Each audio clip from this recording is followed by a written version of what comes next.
Hello friends, welcome to my YouTube channel Commerce Group. I am your friend Harjol. So, today our topic is difference between shares and debentures.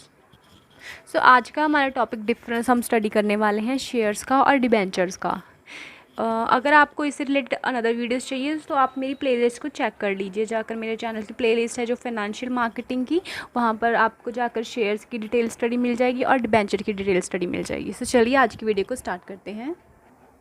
First अगर कोई भी difference हम लिखते हैं उनका difference start होता है meaning से।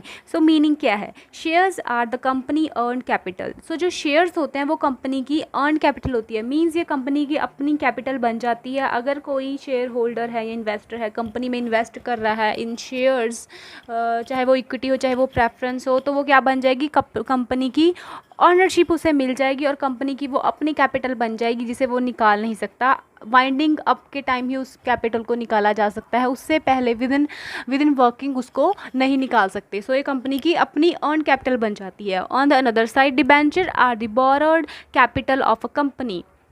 जहाँ पर शेयर्स हैं जो वो कंपनी की अर्न कैपिटल है और डिबेंचर्स कौन से होते हैं? डिबेंचर हो जाती है उनकी बोरोड कैपिटल। ये कंपनी की एक देनदारी रहती है जिसे हम लाइबिलिटी बोलते हैं।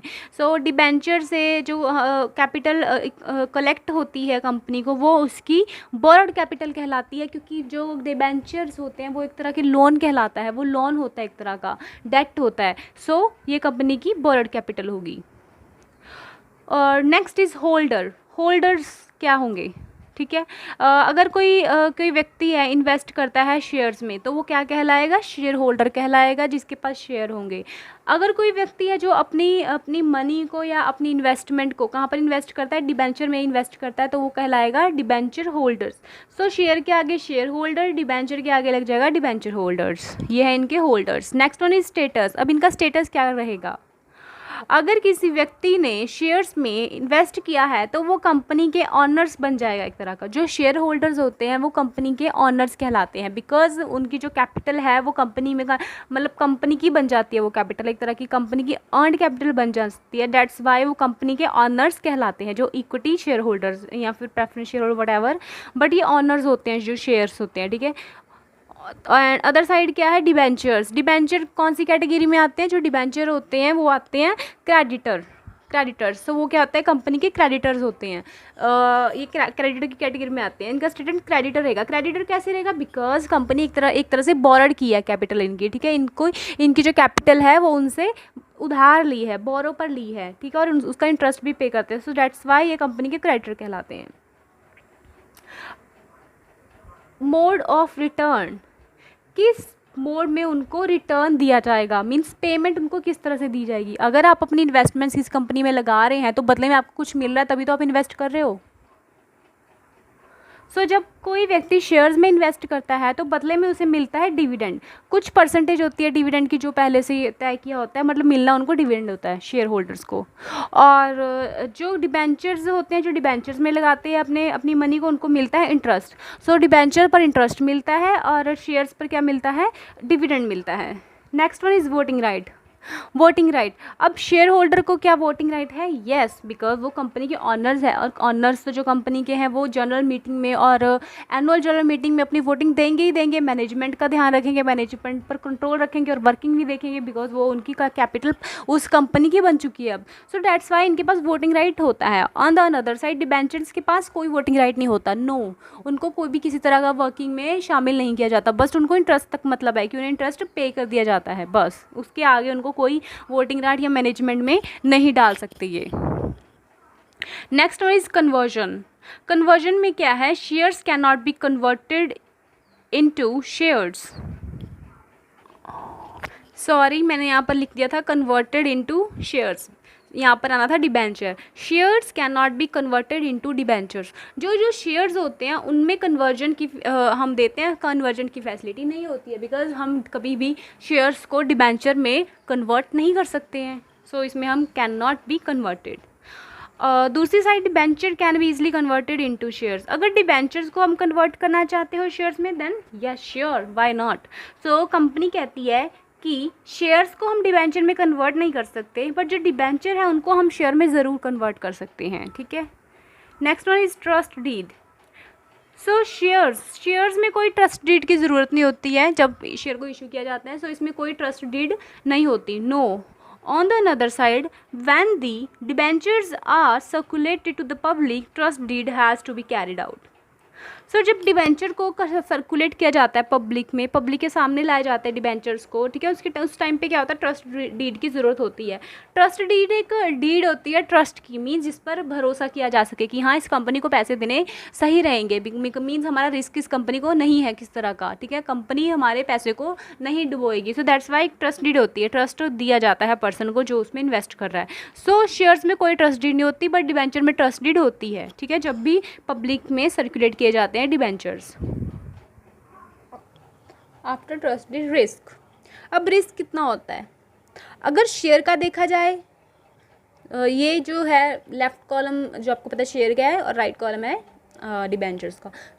शेयर्स में रिस्क होता है, हाई रिस्क होता है, शेयर्स में बहुत ज़्यादा रिस्क पाया जाता है, ठीक है। और ऑन द अनदर साइड जो डिबेंचर होते हैं वहाँ पर सिक्योर्ड इन्वेस्टमेंट होती है, ये एक तरह की सिक्योर्ड इन्वेस्टमेंट मानी जाती है। क्यों मानी जाती है, क्योंकि अगर वाइंडिंग अप हो गया कंपनी का, लिक्विडेशन हो गई है, तो पहले किसका जो है डिबेंचर होल्डर्स को पे करना ही करना है, उसके बाद देन शेयर होल्डर को दिया जाता है। सो दैट्स वाई ये सिक्योर्ड इन्वेस्टमेंट है, ये एक तरह की हाई रिस्क होती है। Next is payment of return.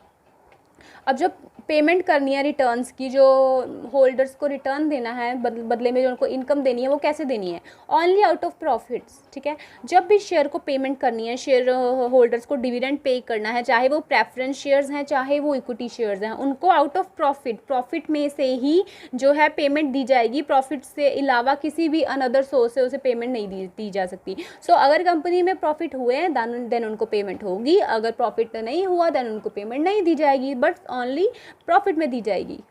दूसरी साइड डिबेंचर्स में क्या है, paid even if there is no profit, debenture को पेमेंट करनी ही करनी है, इसको हर हालत में पैसे चाहिए ही चाहिए डिबेंचर होल्डर्स को, चाहे वहाँ पर आपके प्रॉफिट हुए हैं चाहे नहीं हुए हैं, बट उसको इंटरेस्ट पे करना ही करना है। आप अनदर सोर्स से भी कर सकते हो, कंपनी के पर्सनल जो फाइनेंस है वहाँ से उसको भी यूज़ कर सकते हो। सो कंपनी को पे करना ही होगा उनके इंटरेस्ट को, ठीक है। ये नहीं है कि अगर प्रॉफिट नहीं हुआ तो आप इंटरेस्ट नहीं पे करोगे डिबेंचर होल्डर्स का, दैट्स नॉट ट्रू, आपको पे करना ही होगा। Last one is payment at the winding up. अब कंपनी वाइंडिंग अप हो रही है, वाइंडिंग अप मीन क्लोज, बंद हो रही है, उस टाइम रीपेमेंट किस तरह से किसकी पहले होगी, shares are repaid after the payment of all liabilities.